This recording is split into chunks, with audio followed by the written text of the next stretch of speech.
नमस्कार। हमने पहले एक एपिसोड में लिबर्टी के बारे में बात करते हुए सोशलिज्म की काफ़ी आलोचना की थी।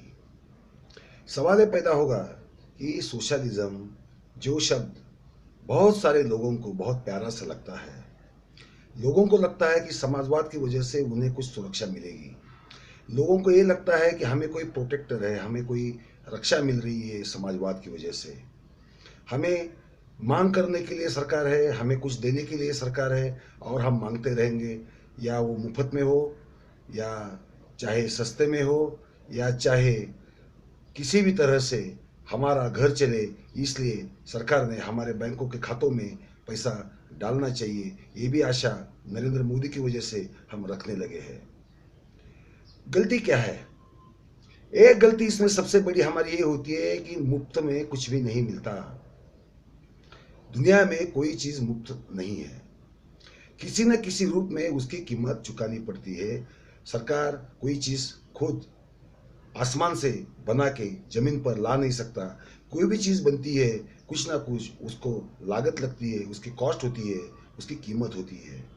तो मुफ्त में आजकल चुनाव में मुफ्त में दी जाने वाली बातों की भरमार होती है, बहुत आश्वासन दिए जाते हैं, घोषणाएं की जाती है और हम लोग बिना सोचे समझे ये मुफ्तगिरी के पीछे इतना पड़ जाते हैं कि पूछो मत।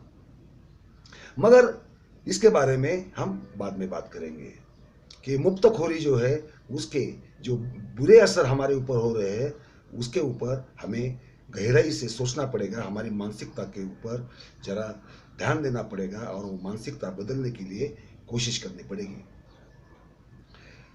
सबसे बुरी चीज़ समाजवाद में यह है कि राइट टू प्रॉपर्टी, मालमत्ता का, संपत्ति का जो एक व्यक्ति का अधिकार होता है, वो अधिकार ही समाजवाद में छीना जाता है। वो कानूनन प्रोटेक्टेड नहीं रहता, सुरक्षित नहीं रहता, उसको कोई सुरक्षा नहीं है। जैसे कि जैसे ही आज़ादी मिली, हमने नेहरू मॉडल यूज में लाया और सबसे पहली गाज जो गिरी वो राइट टू प्रॉपर्टी के ऊपर गिरी। राइट टू प्रॉपर्टी होता है कि हर व्यक्ति को अपनी संपत्ति रखने का, उसको बढ़ाने का या उसके मर्जी में जो आए उसको उसकी स्वतंत्रता होती है कानून के दायरे में। मगर हमारे सरकार ने किया यूँ कि कुछ कानून बनाए, कुछ घटना में भी कुछ परिवर्तन की। घटना में हमें राइट टू प्रॉपर्टी है, ध्यान में रखिए, घटना उसके मूल स्वरूप में काफ़ी लिबरल है, मगर वो प्रॉपर्टी का जो हमारा अधिकार है, संपत्ति का जो अधिकार है, उसको छीना गया एक के बाद एक कानून बनाते हुए। लैंड सीलिंग एक्ट इसकी पहली मिसाल है। आज उसका असर हम अगर देखेंगे तो किसान 52 एकड़ से ज़्यादा ज़मीन खरीद नहीं सकता। किसान को छोड़कर किसी को खेत ज़मीन खरीदने का अधिकार ही नहीं है। जिसके नाम पे खेती का सातबारा है वही आदमी ज़मीन ले सकता है। एक ढंग से ये पाबंदी हो गई। इस पाबंदी की वजह से आज हमारा जो किसान है वो किसान दोहरे संकट से गुजर रहा है। एक तो पुश्त दर पुश्त उसकी जो ज़मीन है वो कम होती जा रही है, कम होती जा रही है, घटती ही जा रही है। अगर कोई किसान अपनी खेती का क्षेत्र बढ़ाने की कोशिश करता है तो विशिष्ट सीमा के बाहर वो खरीद नहीं सकता, वो उसको कानून वो अधिकार नहीं देता। और दूसरी बात यह है कि जो आज किसान नहीं है मगर किसान बनना चाहता है, खेती करना चाहता है, ऐसा कोई बाहरी आदमी हो या संस्था हो या कंपनी हो तो वो ज़मीन नहीं ले सकती। ले भी लेती है तो वो उस क्षेत्र के दायरे के अंदर ही ले सकती है, उसके बाहर जा नहीं सकती। इसलिए असर ये हुआ है कि किसान खेती के बाहर जा नहीं सकता। किसान को खेती किसान को ही बेचनी पड़ती है। यही उस पे पर एक मर्यादा है, जो मर्यादा कानूनन नहीं होनी चाहिए थी। वो एक बंधन है, वो एक सबसे बड़ा बंधन है जो स्वतंत्रता का ह्रास कर देता है, स्वतंत्रता को छीन लेता है। दूसरी बात यह है कि खेती में नई इन्वेस्टमेंट क्यों नहीं होती। आज हम चिंता करते हैं इस बात की कि आज किसान के बच्चे खेती करना नहीं चाहते। कोई भी वो बोलता है मैं चपरासी बनूंगा, ऑफिस बॉय बनूंगा, मगर ये खेती नहीं करूंगा, क्योंकि खेती दिन ब दिन अनअफोर्डेबल होती जा रही है। वो इसलिए होती जा रही है कि क्षेत्र की ही सीमा की पाबंदी उसके ऊपर नहीं है, कौन सी कीमत को वो बेचे, कहाँ बेचे, इसके ऊपर भी उसको पाबंदी है। अभी 55% जनसंख्या जो खेती के ऊपर आज निर्भर है, वही इस पाबंदी की सीमा में जकड़ गई हो तो खेती का कल्याण होना, किसान का कल्याण होना, उसको चाहे जितने पैकेजेस दो, चाहे उतने उसको मुफ्त बिजली दो, पानी दो, उसके कर्जे माफ करो, वो खेती जब तक मुनाफे में नहीं आती तब तक किसान का कल्याण हो नहीं सकता। ये बात हम मध्यम वर्गीय लोग भी या इंटेलेक्चुअल लोग भी समझते नहीं है, और उसी वजह से किसान की जो वंचना है, उसकी जो पीड़ा है, वो बढ़ती जा रही है। और जो खुदकुशियाँ हो रही है पूरे देश में, महाराष्ट्र में तो बहुत ज़्यादा हुई, ये खुदकुशियाँ उसी का अंतिम परिणाम है। तो ये राइट टू प्रॉपर्टी, ये राइट टू प्रॉपर्टी का जो तत्व है, वो 9th शेड्यूल जो बनाया, 9वां शेड्यूल जो बनाया, वो 9वें शेड्यूल में प्रावधान ऐसा किया गया कि सरकार कोई भी जमीन या कोई भी कारखाना अगर उसको देश के हित में लगे तो कब्जे में ले सकता है, उसको सरकारीकरण उसका कर सकता है, और वो जो चाहे वो मुआवजा देगा। उसके ऊपर किसी कोर्ट में हम जा नहीं सकते, कोई अपील कर नहीं सकते, हमें जो सरकार मुआवजा देगी वही हमें मानना पड़ेगा। ये प्रावधान ये शेड्यूल 9 की वजह से हो गया। इसकी वजह से ना सिर्फ किसान, इस देश के इंदिरा जी ने जो बैंकों का राष्ट्रीयकरण किया, नेशनलाइजेशन किया, वो उसी का फलस्वरूप नतीजा था। ये राष्ट्रीयकरण कई कारखानों का भी किया गया, मुआवजा क्या देना है वो जो तय किया गया, वो सरकार ने तय किया। वो कैसे तय किया गया, उसमें कौन सा करप्शन हुआ, कौन सा नहीं हुआ, ये आज हमें मालूम ही नहीं है।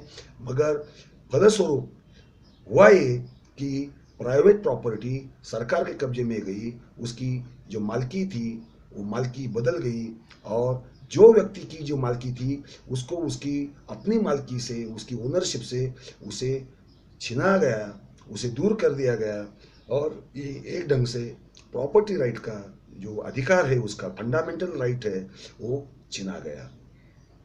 आज हमें लगता है सरकार ये जो कर रही है वो अच्छे के लिए कर रही है। ये जो लैंड सीलिंग एक्ट बना, वो जमींदार थे, उनको इनाम में ज़मीनें मिली थी, वो खुद करते नहीं थे, खुद खेती करते नहीं थे, उनको टेनेंट से वो खेती करवानी पड़ती थी। तो एक ढंग से एक विषमतापूर्ण विभाजन हो गया था, और संपत्ति का पुनर्विभाजन हो, ये हेतु से समाजवाद ने एक कदम उठाया कि खेती का पुनर्वाटप किया गया, पुनर्वितरण किया गया। मगर संपत्ति का पुनर्वितरण करने से संपत्ति बढ़ती नहीं है, ये उनके समझ में नहीं आया। गैर कानूनी तौर से, नाजायज तरीके से जिनके पास पुश्तैनी बहुत ज़्यादा ज़रूरत से ज़्यादा ज़मीनें थी, उनको उनसे ज़मीनें वापस लेने के लिए कानून उनके ऊपर कार्रवाई करके लेना, और उसे बाजार भाव से बेचना, और बाजार भाव से उन्हें मुआवजा देना, ये एक न्याय्य, एक लीगल तरीका था। वो तरीका हमारे सरकार ने कभी भी अपनाया नहीं।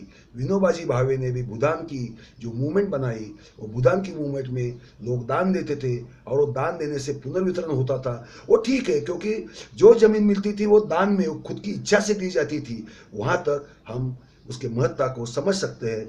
मगर सरकार ने इस ढंग से लोगों को उनकी प्रॉपर्टी से गैर कानूनी ढंग से वंचित रखना, उनकी ज़मीनें छीन लेना, और उसे पुनर्वितरण उसका करना, ये गलत था। आज भी समाज के कई सेक्शन ऐसे हैं कि जो बार बार मांग करते हैं कि संपत्ति का पुनर्वितरण किया जाए, संपत्ति का पुनर्वितरण किया जाए। बगैर आदिवासी है, दलित है, शोषित है, उनका भला नहीं होने वाला, ऐसा उनका तर्क होता है, ऐसा उनका दावा होता है। मगर संपत्ति का पुनर्वितरण होने से संपत्ति बढ़ती नहीं है, उल्टे संपत्ति घटती जाती है। ये हम खेती के ही एग्जाम्पल से देख सकते हैं, क्योंकि खेती के जो कानून बने और उसको जो पुश्त दर पुश्त वो जो जमीन की जो एकड़ थे हर एक किसी के पास, वो घटते घटते आज 1 एकड़ 2 एकड़ की प्लॉट उनके अभी छोटे छोटे बन चुके हैं। उसमें खेती ना वो आधुनिक खेती कर पाता है, ना नया तंत्रज्ञान उसमें ला सकता है, ना उसमें कैपिटल भी बड़े पैमाने पे डाल सकता है, ना ही वो कोई फूड प्रोसेसिंग इंडस्ट्री खोल सकता है, क्योंकि ये जो पाबंदियां है इस पाबंदियों ने उसके पैर पीढ़ियों में डाल दिए गए हैं। वैसे ही संपत्ति का पुनर्वितरण की बात सुनने को अच्छी लगती है, मगर एक बात ध्यान में रखनी चाहिए कि मुफ्त में कोई चीज नहीं मिलती। कानूनन किसी का अधिकार छीन के दूसरे को देना, इसे जस्टिस, इक्विटी, न्याय नहीं कहते। ये भी हम समझने में कामयाब नहीं होते हैं। ये हमारी विचार की, हमारी समझ की सबसे बड़ी भूल है, सबसे बड़ी गलती है। ये हमें समझ लेना चाहिए, क्योंकि संपत्ति का निर्माण होता है जब संपत्ति को बढ़ाने की खुद की इच्छा हो, मेहनत हो, वैसी प्रेरणा हो और अपनी बौद्धिक हो या शारीरिक हो या आर्थिक हो, उस क्षमता का पूरा इस्तेमाल करके ही संपत्ति का निर्माण होता है। पुनर्वितरण करने से संपत्ति का निर्माण नहीं होता। संपत्ति का पुनर्वितरण का ये मतलब नहीं होता कि गरीब को गरीब ही रखा जाए और अमीर को भी गरीब किया जाए। हमारी धारणा जो बनी है कि अमीर सबसे बड़ा पाप है, अमीर चोरी होता है, अमीर लुटारू ही होता है, अमीर ठगी होता है। ये जो हमारी मध्ययुगीन मानसिकता है, उस मानसिकता से हमें बाहर निकलना पड़ेगा। मध्य युग में कानून अलग थे, व्यवस्था अलग थी। उस व्यवस्था में सरंजामदार शाह जो है वो गलत फायदा लेकर, ये बात सच है, इस बात को मानना ही पड़ेगा कि उन्होंने बहुत जमीनें हथियाई। उसका जो टेनेंट्स थे, जो खुद मालिक न होते हुए भी खेती का काम करते थे, उनका शोषण भी उन्होंने किया है, इसके बारे में भी शक नहीं है। मगर उसकी सजा देने के उसके प्रावधान अलग होने चाहिए थे। वो छीन लेना और दूसरों को बांटना, ये प्रावधान न्याय्य नहीं था, वो गलत था। क्योंकि उस वजह से हुआ यूं कि आज जो खेती की आज जो दशा है, वो दशा इतनी दयनीय बन चुकी है। कम से कम अब ग्लोबलाइजेशन आया है। ग्लोबलाइजेशन, बड़ी बड़ी इंडस्ट्रियां खुलती है आजकल, लाइसेंस राज इतना नहीं रहा है तो भी बहुत कम हो गया है। कोई भी इंडस्ट्री खोल सकता है, उनके ऊपर कोई पाबंदी नहीं है। अगर उनके लिए जातीयकरण, ग्लोबलाइजेशन हमने लाया है, तो हमने किसान को ग्लोबलाइजेशन की प्रक्रिया में क्यों नहीं लाया? उसके जो कानून उसे जो बांधे रखे हैं, उसे जो गुलाम बनाए रखे हैं, उसके पैर में बीड़िया बन के रखे हैं ये कानून, वो कानून नष्ट करो, ये कोशिश हमने क्यों नहीं की? राइट टू प्रॉपर्टी, ये जो फंडामेंटल, ये जो नागरिक हक है, हमारा ह्यूमन राइट है, वो राइट हम मांगने के लिए आज तक कभी भारत में आंदोलन नहीं छिड़ा है। मेरे एक दोस्त है आमिर हबीब जी, उन्होंने किसान पुत्र आंदोलन के जरिए इसको छिड़ा है, आवाज दी है, मगर उसे अभी भी लोगों की समझ में इसका महत्व अभी भी नहीं आ रहा है। राइट टू प्रॉपर्टी ध्यान में रखिए, कल एक गाज आपके ऊपर भी गिर सकती है। सरकार किसी भी बहाने आपकी संपत्ति छीन सकती है। जैसे अभी नोटबंदी हुई, नोटबंदी से 125 करोड़ लोगों की संपत्ति एक रात में जीरो बन गई थी। ये बात आपने भूलना नहीं चाहिए। भले ही वो नोट बाद में रिप्लेस करेंगे 3-4 महीने में, अभी भी वो काम पूरा नहीं हुआ है, कभी तो होगा, ये आशा है। मगर रिजर्व बैंक का, गवर्नर का जो वचन होता है कि आई प्रॉमिस टू पे 100 रुपीज, वो नोट एक रात में जीरो कीमत की हो गई, कागज का टुकड़ा बन गया था। तो ये राइट टू प्रॉपर्टी का एक बहुत बड़ा उल्लंघन था, वायलेशन था। ऐसा होते हुए भी हमारी समझ में ये नहीं आता कि सरकार किसी भी पल आपकी कोई भी प्रॉपर्टी जब्त कर सकती है, अपने कब्जे में ले सकती है, या उसके ऊपर बहुत सारे नियंत्रण ला सकती है। कुछ कानून लाकर आपके बिजनेस के ऊपर पाबंदियां ला सकती है, आपको बढ़ने से रोका जा सकता है। भले आप नौकरी में हो, उसके ऊपर भी पाबंदियां आ सकती है। ये आप समझते नहीं है। आप ये जब तक नहीं समझोगे, तब तक सोशलिज्म का ये भूत क्या है, उसमें गलती क्या है। इसे समाजवाद समाज के हित के नहीं है। समाजवाद समाज का हित कभी नहीं चाहता। समाजवाद ज़्यादा से ज़्यादा लोगों को गुलाम करके कम से कम लोगों की सत्ता ज़्यादा से ज़्यादा लोगों पर कैसी कायम रहे, ये देखने के लिए समाजवाद होता है। समाजवाद व्यक्ति का स्वातंत्र, उसकी संपत्ति का स्वातंत्र छीन लेने के लिए होता है, वो बढ़ाने के लिए नहीं होता, उसको सुरक्षा देने के लिए नहीं होता। उल्टे वो उसको नाकाम बनाते जाता है, व्यक्ति को वो सक्षम नहीं बनाता, विकलांग बनाता है, दुर्बल बनाता है। और ये जो मुफ्तखोरी का जो दौर आ जाता है फिर, कि इलेक्शन में टीवी फुकट में बांटे जाते हैं, बिजली फुकट में बांटी जाती है, नोट बांटे जाते हैं, या आश्वासनों के पूर बहने लगते हैं, बाढ़ आती है आश्वासनों की कि हमारा सरकार ये देगी, वो देगी, वो देगी, वो देगी। हमने अगर इतिहास देखा 70 साल का, तो जो भी आश्वासन दिए गए हैं वो उसमें से 5% भी पूरे किए जाते थे तो आज हमारा देश कहीं का कहीं पहुंच जाता था। ये होता नहीं है, ये हमें समझना चाहिए। हमें असलियत को, प्रैक्टिकल जो बातें हैं उसे ध्यान में लेना पड़ेगा। भावनिक आश्वासनों के बलबूते हम एक पल भी जी नहीं सकते हैं, ये हमें समझना होगा। ये जो राइट टू प्रॉपर्टी है, ये समाजवाद का किया हुआ सबसे बड़ा हमारा अपहरण है। हमारा प्रॉपर्टी राइट छीना गया है, ऑलरेडी छीना गया है। वो हमें अगर वापस पाना है तो हमें हमारी जो घटना है, मूल जो संपत्ति का अधिकार कायम रखती है, आश्वासन देती है, वो मूल घटना हमें मांगनी पड़ेगी। और ये जो बाद में कानून बने और शेड्यूल 9 बना है, वो शेड्यूल 9 टॉप प्रायोरिटी के ऊपर उसे रद्द करना पड़ेगा। ये मांग हम सारे नागरिक जब तक नहीं करते तब तक हम ऐसे ही गुलामी में रहेंगे। हमारी संपत्ति का आज है, कल रहेगी या नहीं रहेगी। आज जो हमारे पास है, हमारा बौद्धिक राइट भी है, जो इंटेलेक्चुअल प्रॉपर्टी है वो भी आज है, कल रहेगी या नहीं रहेगी।